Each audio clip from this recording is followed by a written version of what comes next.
Olá, nós aqui de novo no projeto Leitura Compartilhada. Meu nome é Beta Santos, uma alegria estar com vocês. Vocês encontram esse projeto no YouTube, no Facebook e no Instagram, com o nome Beta Santos, e o projeto Leitura Compartilhada. O livro que estamos lendo, já estamos na 20º vídeo, é o Quinto Evangelho, a Mensagem de Cristo segundo Tomé, notas e tradução de Huberto Roden.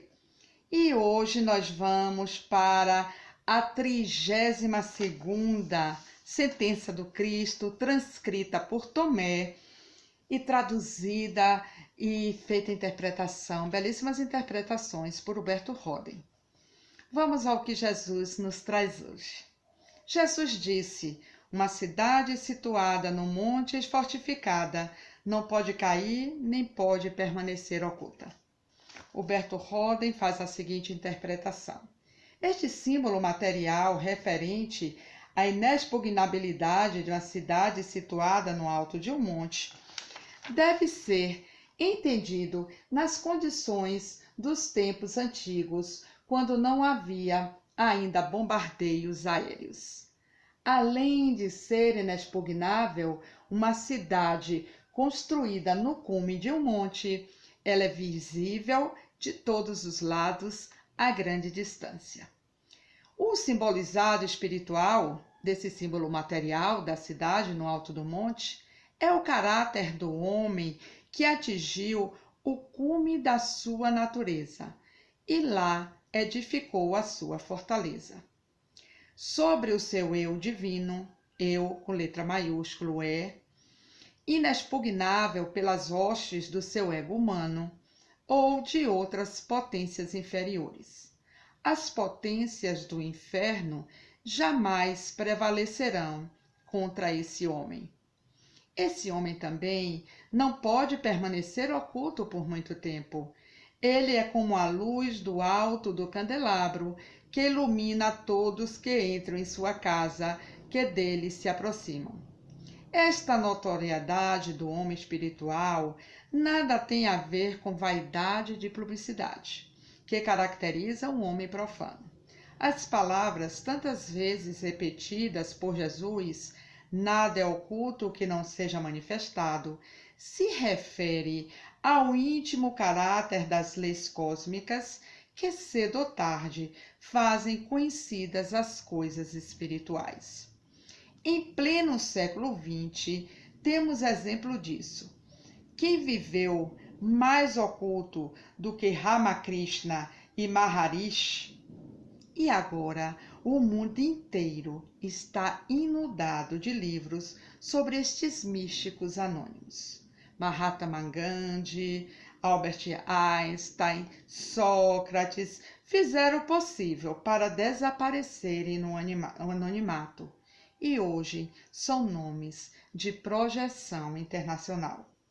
Os verdadeiros valores serão manifestados pela própria natureza da alma do universo, invisível como átomo e visível como cosmos. Em nossos dias, grandes empreendimentos espirituais nasceram gloriosamente e morreram ingloriamente, porque seus protagonistas cometeram o erro anticósmico de porem à frente de suas obras a pessoa, a vaidade do seu ego. É impossível subornar as leis cósmicas.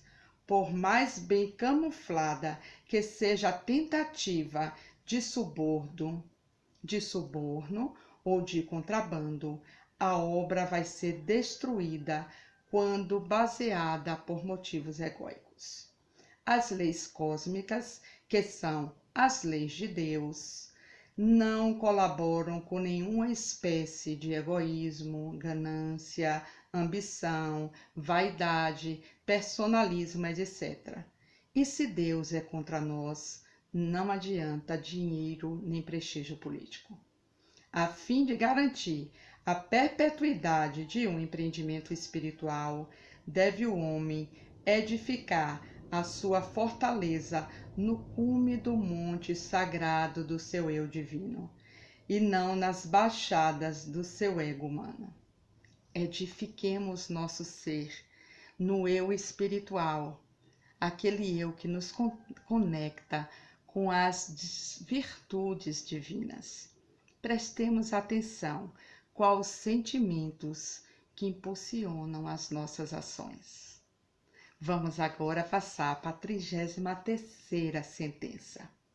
Jesus disse: o que ouvirdes com o ouvido, anunciai-o com o outro do alto dos telhados, porque ninguém acende uma lâmpada e a põe debaixo do velador, nem em lugar oculto, mas sim no candelabro, para que todos os que entram e saem vejam a luz.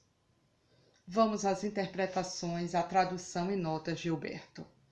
Quem mergulhou na verdade libertadora dentro de si mesmo, sente um impulso irresistível de proclamá-la aos outros. Quem tem verdadeira experiência de Deus não pode deixar de proclamá-la por sua vivência, não tanto por palavras, nem mesmo por atos externos, mas com sua própria atitude interna, os sentimentos que regem, ele quer dizer.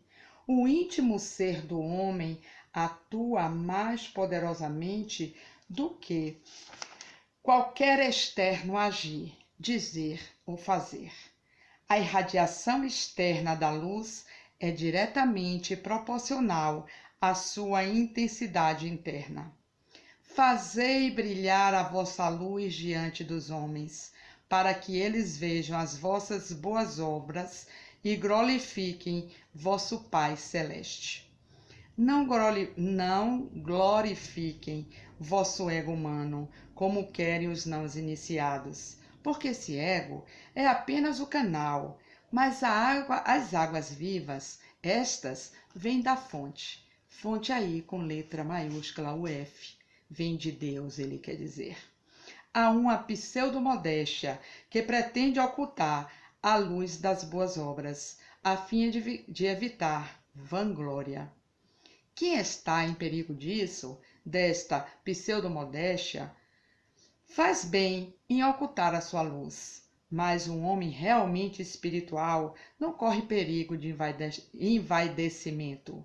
Se, segundo as palavras do Mestre, nós somos a luz do mundo, não há perigo de contaminação, porque a luz é a única coisa incontaminável. Sejamos incontaminável. Não perdamos a conexão com a nossa divina presença. Eu sou que nos liga ao nosso divino e único Criador. Mantenhamos foco e vigilância no que sentimos, no que pensamos, no que pretendemos e como agimos. Vamos então passar para o segundo dizer. Disse Jesus, o 34º dizer, o terceiro dizer desse vídeo e a 34ª sentença. Disse Jesus, quando um cego guia o outro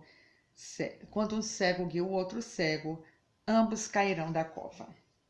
Nos outros evangelhos aparecem as mesmas palavras em conexão com os guias cegos da sinagoga de Israel. Mas essas palavras valem também no sentido geral para cada homem e, sobretudo, para os diretores espirituais. O ego humano é um cego, não tem evidência da verdade libertadora. Se esse cego não se deixar guiar por um vidente,